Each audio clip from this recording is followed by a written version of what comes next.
इनके लिए बैठने की कोई व्यवस्था है या नहीं है, दरी पट्टी है या नहीं है।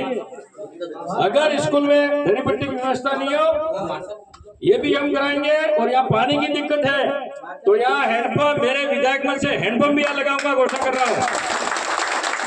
बच्चों के पानी के लिए आपने यहाँ बात उठाई है तो हैंडपंप भी यहाँ खुदवा देंगे, तो बच्चे और जो चपरासी है वो दूर उनको पानी लेने नहीं जाना। तो इसलिए हम सरकार में नहीं है, लेकिन विधायक मंच से भी जहां आवश्यकता होगी पूरी विधानसभा में काम करेंगे। गरीब का पहले सोचेंगे, उसका फलाट करेंगे। लेकिन समय आने पर आपको भी ध्यान रखना है कि कथनी और करनी में अंतर होता है। कौन काम कर सकता है और कौन खाली वादे ही करना है। हम काम करने वाले, राजनीति का मतलब कोई राजा नहीं बन गए, हम कोई नेता नहीं बन गए, हम आपके सेवक हैं। क्या है? जनता के सेवक हैं हम। हमको आपने चुना है तो हमको आपकी सेवा करनी है। यूं नहीं है कि हम पैसा कमाने के लिए नहीं बैठे, राजनीति में पैसा कमाने के लिए नहीं आए हो, जनता की सेवा करने के लिए आए। कुछ नेता हो सकता है पैसा कमाने के लिए आए होंगे, लेकिन हम जनता की सेवा करना चाहते हैं। जिस तरह से हनुमान जी, राम जी जो हमारे भगवान है, जो हम पूछते हैं उनकी सेवा करते हो, उस तरह से मेरी भी इच्छा है कि मेरे लिए आप पूरी जनता भगवान हो, आपकी मैं सेवा कितनी कर सकता हूं।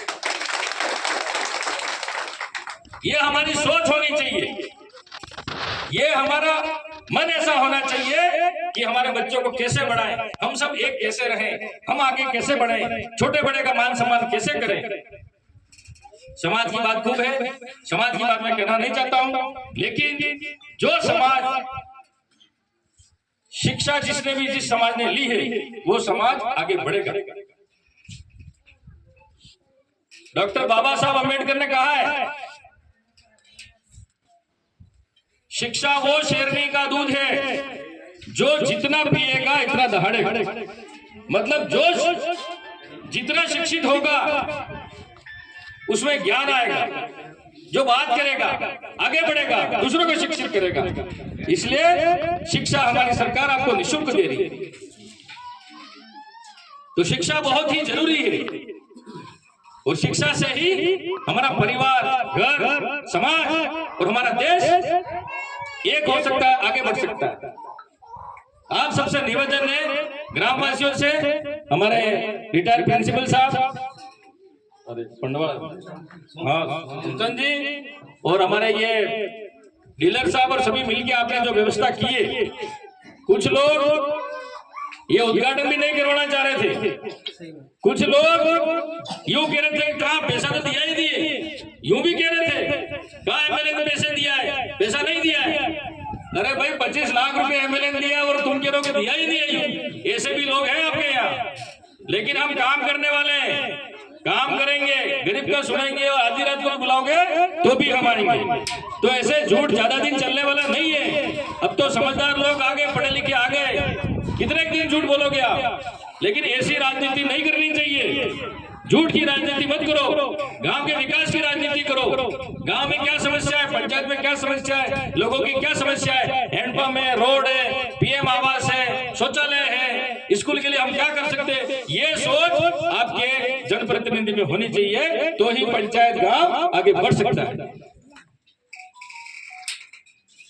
लेकिन आपने जो भी है,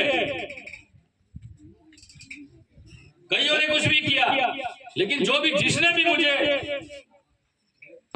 आपका अमूल्य वोट देकर मुझे जिताया, दूसरी बार एमएलए बना, इसके लिए आप सबका धन्यवाद और आभार प्रकट करता हूं। और आगे भी आपके लिए जो संभव हो सके और भी काम करेंगे। लेकिन आपको यही कहना चाहूंगा कि आप भी हमारे साथ रहो और हम भी तुम्हारे साथ रहें। तो साथ में रहेंगे तो विकास और हम जरा कर सकते हैं। और बच्चों के लिए हैंडपंप, बैठने के लिए दरी नहीं है, बता देना रामनाथ जी, तो इनके लिए जो व्यवस्था हो और भी हम करा सकते हैं मिलके। और आप सब मिलके, गांव वाले, पंचायत वाले मिलके वास्तविक में जो समस्या हो उसको पूरी करेंगे।